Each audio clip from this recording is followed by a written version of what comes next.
Mutual fund investments are subject to market risks. Read all scheme related documents carefully. बंदुगिरीचं आणखी एक प्रकरण महाराष्ट्रामध्ये सध्या जोरदार गाजतंय. कॅप्टन खरात असं या व्यक्तीचं नाव आहे, ज्यांनी महिलांचं शोषण करून त्याचे व्हिडिओ बनवून मोठ्या मोठ्या लोकांच्या हस्ती यांच्या मैत्रीचे फोटो दाखवून एक समाजाची दिशाभूल केलेली आहे. अशी दिशाभूल का होते? तुम्ही, मी, आपल्यापैकी काही लोक अशा मार्गाने चाललेत का? आणि खरंच समाज कुठे चाललाय, आपण कुठे चाललोय, याच्यावरती बोलणं किंवा चर्चा करणं खूप महत्त्वाचा विषय वाटतो. म्हणून हा विषय खास करून आपला जो काही प्रेक्षक वर्ग आहे त्यांच्यासाठी. शेवटपर्यंत हा व्हिडिओ पहा. कदाचित तुम्ही सुद्धा कुठल्या तरी रत्नाच्या, कुठल्या तरी न्यूमरोलॉजीच्या, कुठल्या तरी भविष्यवाल्याच्या नादी लागताय का? आणि खरंच असं हे खरं असू शकतं का? याच्यावरती मी माझं परखड मत या व्हिडिओच्या माध्यमातून व्यक्त करणार आहे. नमस्कार मित्रांनो, मी आकाश गोंदले. मागचे 22-23 वर्ष फायनान्समध्ये काम करतोय आणि लोकांना पण फायनान्शियल ग्रोथ करण्यासाठी मदत करतोय. मित्रांनो, नाशिकमध्ये एक भोंदू बाबा न्यूमरोलॉजीच्या नावाखाली, ज्योतिषाच्या नावाखाली मी देव असल्याचं भासवून लोकांना फसवत होता आणि लोक सुद्धा फसत होते. मोठे मोठे राजकारणी किंवा मोठे मोठे उद्योजक सुद्धा त्यांचे भक्त होते किंवा त्यांना मानत होते. असं का घडतंय याचा खरंच विचार करण्याची गरज आहे. मला असं वाटतं की प्रत्येक माणसाला श्रीमंत व्हायचं, प्रत्येक माणसाला आरोग्यमय जीवन जगायचं, प्रत्येक माणसाला एक चांगले नातेसंबंध पाहिजेत, प्रत्येक माणसाला मानसिक शांती पाहिजे, आध्यात्मिक उन्नती पाहिजे. आणि मग ही सगळी मिळवण्यासाठी काही पर्टिक्युलर ॲक्शन्स घ्यावे लागतात. ह्या ॲक्शनपासून पळ काढण्यासाठी ही लोक कदाचित अशा ज्योतिषी भोंदू गिरींच्या नादी लागतात. मित्रांनो, आर्थिक उन्नती पाहिजे, श्रीमंती पाहिजे, त्याच्यासाठी पर्टिक्युलर ॲक्शनच घ्याव्या लागतात आणि तरच ती मिळते, नाहीतर नाही मिळणार. तुम्हाला नातेसंबंध चांगले पाहिजेत, बायकोला वेळ दिला पाहिजे, मुलांना वेळ दिला पाहिजे. तुम्ही त्यांच्यापासून लांब राहताय, फक्त कामच करताय, मुलांना वेळ देत नाही आहात, बायकोला वेळ देत नाही आहेत, तर तुमचे संबंध चांगले होण्याचा संबंधच येत नाही. असं म्हणतात की मैत्री करण्यासाठी कमीत कमी तुम्ही एकत्र 40 तास घालवले पाहिजेत, तेव्हा तुमची नाळ जुळते. आता 40 तास द्यायला तयार नाही आहेत, कुठलं तरी धागा दोरा बांधून तुमचे नातेसंबंध चांगले होऊ शकतात का? मोठा प्रश्न, विचार करण्याची गोष्ट आहे. आपल्याला काय पाहिजे? इझी पाहिजे, न एफर्ट घेता पाहिजे. आणि जर न एफर्ट घेता एखादी गोष्ट करण्याचा प्रयत्न केला तर मला वाटतं त्याचा रिझल्ट हा असाच होतो. कितीतरी एज्युकेटेड महिला त्या भोंदू बाबाच्या जे काही वागणुकीला फसल्या, याचं कारण काय होतं? त्यांना भीती होती. कशाची भीती होती?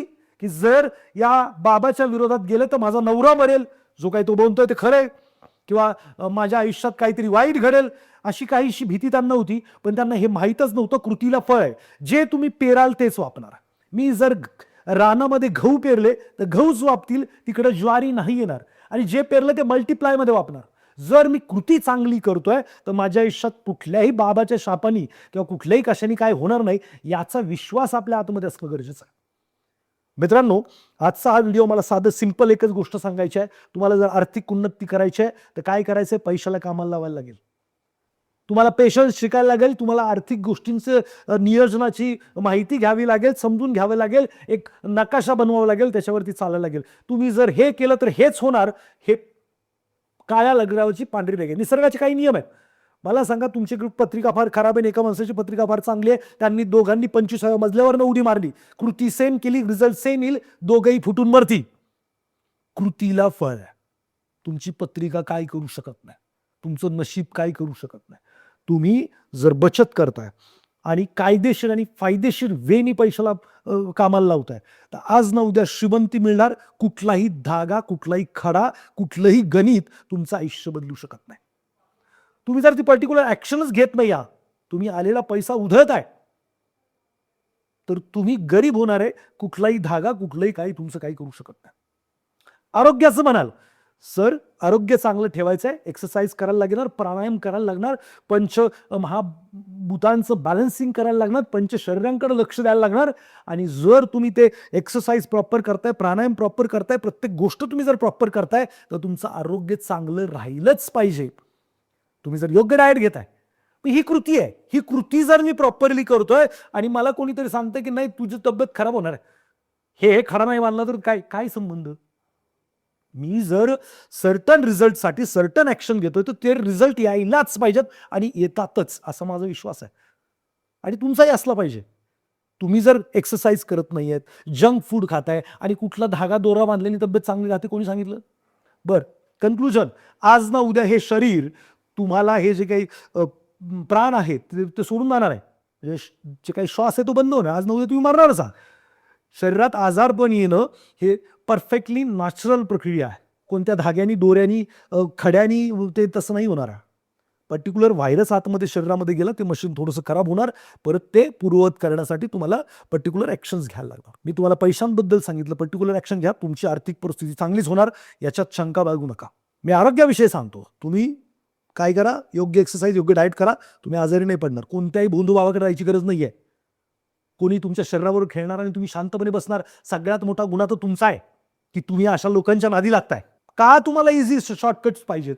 खडेन दोरे बांधून जर सगळं होत असतं तर सगळ्यांनी तेच केलं असतं. ठीक आहे, श्रद्धा असणं चुकीचं नाहीये, योग्य ठिकाणी श्रद्धा असावी, पण मला त्याच्याबद्दल काय नाही म्हणायचं. तिसरं, नातेसंबंधासाठी वेळ द्यायला लागतो. तुमच्या घरात कलह आहे का? तुम्हाला गेम ऑफ एक्सपेक्टेशन माहित आहे का? अपेक्षांचा खेळ आहे. अपेक्षा पूर्ण नाही झाला वाद आहे, अपेक्षा पूर्ण झाल्या अरंग आहे. मला माझ्या बायकोकडून काय अपेक्षा आहेत, माझ्या आईकडून काय अपेक्षा आहेत, माझ्या मुलांकडनं काय अपेक्षा आहेत, माझ्या नवऱ्याकडनं काहीतरी अपेक्षा आहेत. आता ह्या अपेक्षा काय आहेत ह्या पर्टिक्युलर समोरच्या माणसाला सांगा. ठीक आहे, त्याला सांगा ह्या अपेक्षा आहेत माझ्या, तू पूर्ण करू शकतो? तो सांगेल 4 करू शकतो, 2 नाही जमणार. तुम्ही पण सोडून द्या ना त्याचा अट्टहास. मी व्यावसायिक माणूस आहे. माझ्या बायकोने सांगितलं तुम्ही संध्याकाळी 6 वाजता घरी आले पाहिजे. सगळे जसे फिरायला जातात, पाणीपुरी खायला जातात, तसं जायला लागेल. तिने मला माल्लीच दिली. मी सगळं सांगितलं, मी व्यावसायिक माणूस आहे. मला संध्याकाळी 8 वाजू शकतात, 10 वाजू शकतात. माझे क्लायंट मला रात्री भेटतात, दिवसभर काम करतात. मी तुझी ही अपेक्षा पूर्ण करू शकत नाही, याच्यावर तुम्हाला भांडायचं नाही. Game of expectation. आम्ही आमचे एक्सपेक्टेशन सेट करून घेतले की बाबा तुझ्या ह्या 10 अपेक्षा आहेत, याच्यातल्या 7 मला पूर्ण करता येतील, मला ह्या 3 जमणारच नाहीत. तिने पण सोडून दिलं, वाद झालेत त्याच्यावरती. मी पण माझ्या अपेक्षा सांगितल्या. मग गेम ऑफ एक्सपेक्टेशन जर तुम्ही नाही समजून तुम्हालाच माहिती आहे तुम्हाला काय अपेक्षा आहे समोरच्याकडनं, समोरचं काय ढेकळं पूर्ण करेल, वाद नाही होणार तर काय होणार? How to influence people, how to win friends and influence the people, Dale कार्नेगीचं पुस्तक मला वाटतं ते वाचा. कसं डील केलं पाहिजे लोकांशी. 5 लव्ह लँग्वेजेस नावाचं पुस्तक आहे, ते वाचा. प्रत्येकाची एक लव्ह लँग्वेज आहे, ती जर फुलफिल नाही झाली तर वाद होतात. मग ह्या जर पर्टिक्युलर ॲक्शन्स तुम्ही जर घेतल्या तर मला नाही वाटत तुम्हाला कोणत्या भोंदू बाबाकडे जायची गरज आहे, कोणते खडे बांधायची गरज आहे, काही करण्याची गरज आहे. घरातला कलह कमी करण्यासाठी मनच शांती पाहिजे. प्राणायाम करा, मेडिटेशन करा, हेच मार्ग आहेत. तुम्ही डिस्कनेक्टेड झालेला आहात, माणसांपासून डिस्कनेक्ट आहात, स्वतःपासून डिस्कनेक्ट आहात. स्वतःपासून डिस्कनेक्ट झालं की अशांती आली. स्वतःशी कनेक्ट करा ना. वर्तमानात जगा, फिरायला जा, एखादा छंद जोपासा. मन शांती का नाही लागणार ना. त्याचे पर्टिक्युलर मार्ग आहेत. ChatGPT करा ना, कोणाकडे जायची काही गरज आहे? बरं, हे सगळं जे प्रकरण झालंय याच्यामध्ये जो माणूस देव बनून बसलाय तोच अनइथिकल आहे. त्याच्याकडे माणसं कामाला ती पण अनइथिकल आहेत. म्हणे कुठला तो ऑफिस बॉय होता, त्यांनी ब्लॅकमेल केलं. गुरुलाही ब्लॅकमेल करतोय, शिष्यालाही ब्लॅकमेल करतोय. अरे कुठं चालली आपली ही मानसिकता? का ब्लॅकमेल व्हावं लागतंय किंवा करावं लागतंय? विचार करण्याची गोष्ट आहे.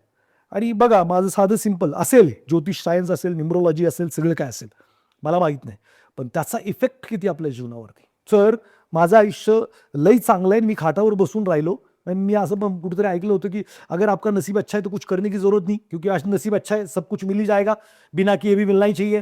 अगर आपका नसीब खराब है तो मेहनत करके क्या उखाड़ लोगे? काय करणार मेहनत करून? नशीबच खराब आहे तर काय मिळणारच नाहीये. मग मला सांगा, असं करायचंय का? हे जीवन आहे का? याच्यासाठी आलोय का? हे बघा, शॉर्टकट पूर्ण बंद करा. शॉर्टकट काही नसतात आणि या शॉर्टकटच्या नादी लागून लोक ते पॉन्जी स्कीमला अडकतात. एवढे सगळे फ्रॉड होतात तरी सुद्धा लोक परत तिथेच फसतात. एवढं सगळं भोंदूगिरी, बाबागिरी सगळं काय चाललंय. ठीक आहे, श्रद्धा असणं एखाद्या पर्टिक्युलर व्यक्तीवरती, माझी स्वतःची श्रद्धा, किंवा मी तेजयान फाउंडेशन हॅपी थॉट्सला मानतो, सरशी तेजपारकीजींना फॉलो करतो. मला कुठलंही कर्मकांड करायला लावलेलं नाहीये त्यांनी किंवा काही नाही. त्यांनी मला फक्त अंडरस्टँडिंग दिलंय. आध्यात्मिक जे काही मनशांतीसाठी गरजेचं ते दिलेलं आहे. बरं, मी इथं काही प्रचार प्रसार करत नाहीये. बरं, तिथं कुठल्याही प्रकारचं तुम्हाला काहीही नाहीये. जे माझा अनुभव आहे, श्रद्धा आहे, खूप चांगली गोष्ट आहे, असायला पाहिजे, प्रॉब्लेम नाहीये. पण तिथं डोळे झाकून आपण करतोय का समोरच्याला अनालिसिस करतोय? मी अनालिसिस केलंय माझ्या माहितीनुसार. जे काही मी सगळी इन्फॉर्मेशन घेण्याचा प्रयत्न केला तिथं मला हे सगळं योग्य वाटलं. आणि तिथं कुठल्याही प्रकारचं काहीही नाही आहे, ना फुलं न्यायच्यात, ना हार न्यायच्यात, ना काय करायचं आहे. तिथं फक्त तुम्हाला अंडरस्टँडिंग दिलं जातं, तुम्हाला तुमच्यापर्यंत पोहोचायला मदत केली जाते. That's it. नाही पटत ते सोडून द्या. चांगले पण लोकं आहेत, असं नाही की सगळंच वाईट असतं. पण उगीचच कोणीतरी चुकीचं करतंय आणि ते चुकीचं घडत असताना तुम्ही त्याचा गैरफायदा घेण्याचा प्रयत्न करताय, हे पण चुकीचं आहे. आणि तुमच्याबरोबर चुकीचं घडतंय तर तुम्ही तिथं आवाज हा उठवलाच पाहिजे. कोणताही देव वासनेच्या आहारी नाही आहे. आणि हा माणूस वासनेबद्दल बोलतोय किंवा करतोय आणि आपण कोणी महिला असाल, शिकलेल्या असाल, न शिकलेल्या असाल, बट मला हे पटत नाही. आणि मला वाटतं तुम्हाला पण पटायला नाही पाहिजे. जर कोणी तुमच्यापैकी न्यूमरॉलॉजी, ॲस्ट्रोलॉजी अजून काही करत असेल, तर मी तुम्हाला विनंती करतो हात जोडून, की असं काहीही नसतंय. तुमचं कर्म फार महत्त्वाचं आहे आणि तुम्ही कर्म जे करणार त्याचंच फळ येणार आहे. मी जर तुमच्या 2 मुस्कानात वाजवल्या, तर मला काय होणार आहे? 2 मुस्कानातच मिळतील ना. मी जर 2 शिव्या दिल्या, तर काय मिळणार आहे? शिव्याच मिळतील ना. किती खडे घातले आणि किती नंबर चांगले असले आणि वाईट असले आणि काय असले, त्याने काही फरक पडत नाही मित्रांनो. मी जे करतोय त्याचं फळ येणार आहे. मी स्वतः विजेता कॉर्नरमध्ये 1-2 मुलाखती घेतल्या ॲस्ट्रोलॉजर्सच्या, न्यूमरॉलॉजिस्टच्या आणि देन गॉट नाही, हे सही नाही आहे. हे बरोबर नाही आहे आणि मी डायरेक्टली स्टॉप केलं. साहेब, विजेता कॉर्नरला मी जेन्युइन जे काही हिरो लोकं आहेत, जे खरंच इतरांच्या जीवनामध्ये एक योग्य दिशा आणण्याचं काम करतायत, अशाच लोकांचे इंटरव्ह्यूज करणार. मला पैसे द्यायला तयार होते न्यूमरॉलॉजिस्ट, ॲस्ट्रोलॉजिस्ट. मी स्पष्ट स्ट्रेट फॉरवर्ड सांगितलं, "नो, नाही जमणार. मी नाही बिलीव्ह करत." का नाही बिलीव्ह करत? मला कर्मावरती माझा विश्वास आहे आणि मला वाटतं तुम्हाला पण असेल. खाली नक्की मला सांगा, की तुमच्यापैकी किती लोकं कोणाच्या नादी लागलेत का? आणि कृपया खरंच असं काहीही नसतंय. असलं तरी त्याचा इफेक्ट फार कमी आहे. उगीच त्याच्यामागे पळू नका. अनसर्टनिटीतच मजा आहे, अनिश्चितताच लाईफ आहे. उद्या काय घडणार हे जर आजच माहीत झालं, मी उद्या जगणार आहे, मरणार आहे, करोडपती होणार आहे, नाही होणार आहे, हे जर आजच माहीत झालं, तर मला वाटतं जगण्याची मजा संपेल. आणि जगण्याची मजा घ्या. जीवन फार सुंदर आहे. पर्टिक्युलर गोष्टी करा, पर्टिक्युलर रिझल्ट येतील. ज्या बाबतीत प्रॉब्लेम आहे, त्या बाबतीतले जर तुम्हाला उत्तरं पाहिजेत, तर मी आत्ता एक आहे ना,